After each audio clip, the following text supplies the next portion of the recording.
কথা বলতে চলেছি আপনার আমার ব্র্যান্ডের মাল বুঝছেন? ব্র্যান্ডের মাল।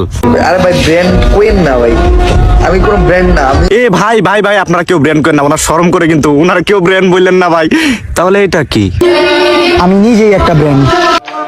মানুষ নাকি মানুষের কথার প্রেমেও পড়ে। আর এইদিকে আমি যখনই উচিত কথা বলি সবাই বলে তুই চুপ থাক।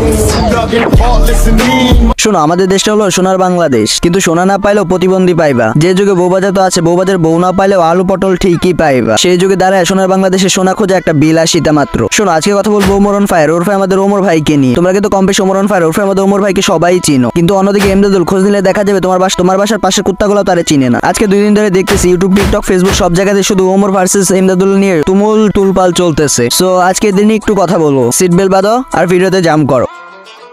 আসসালামু আলাইকুম, কি অবস্থা পোলাপান? কেমন আছো তোমরা? আই হোপ সবাই ভালো আছো। শোনো, আমি আগেও বলছি আমাদের দেশটা হলো সোনার বাংলাদেশ। এখন সোনা খুঁজতে যাও না, পাইবা শুধু কিছু প্রতিবন্ধী। যোগ্যতা ইউটিউব চ্যানেলে অনেক উপরে চলে গেছেন, ওনার যোগ্যতা আমি দেখাই। দেখেন আপনারা আমার ব্র্যান্ডের মাল, উনি নিজের যোগ্যতা এবং নিজের ট্যালেন্টে নিজের মেধাতে উনি অনেক সাবস্ক্রাইবার গেইন করছে, উনি একজন সাকসেস ইউটিউবার হয়েছে। আচ্ছা, ওনার যোগ্যতা দেখেন। ডেভিড রিচার্স নামে সে ভিডিও আপলোড করে ইউটিউব চ্যানেলে, সেই ভিডিওগুলো কিন্তু অনেক ভাইরাল হয়, কিন্তু ওই ভিডিওগুলো ছিল Indian content creator, Indian funny content creator round to হেল।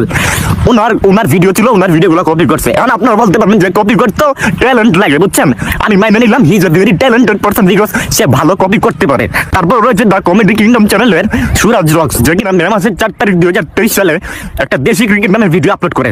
সে যেহেতু ইন্ডিয়ান, সে দেশি ক্রিকেট নামে সে ভিডিওটা আপলোড করে।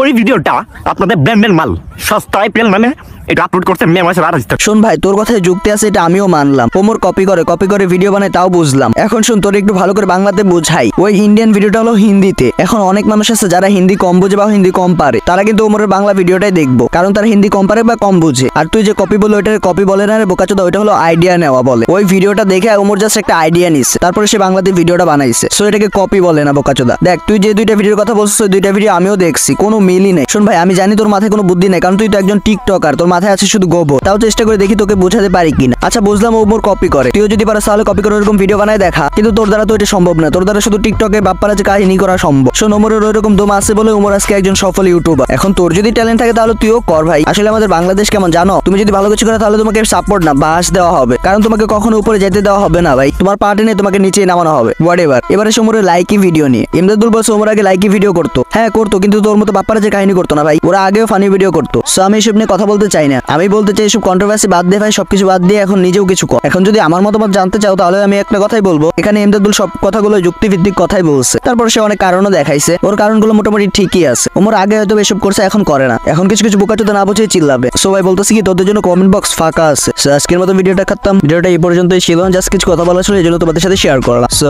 দেখা হবে নেক্সট ভিডিওতে। ততক্ষণ সবাই ভালো থাকবেন, সুস্থ থাকবেন, টেক কেয়ার, আল্লাহ হাফেজ।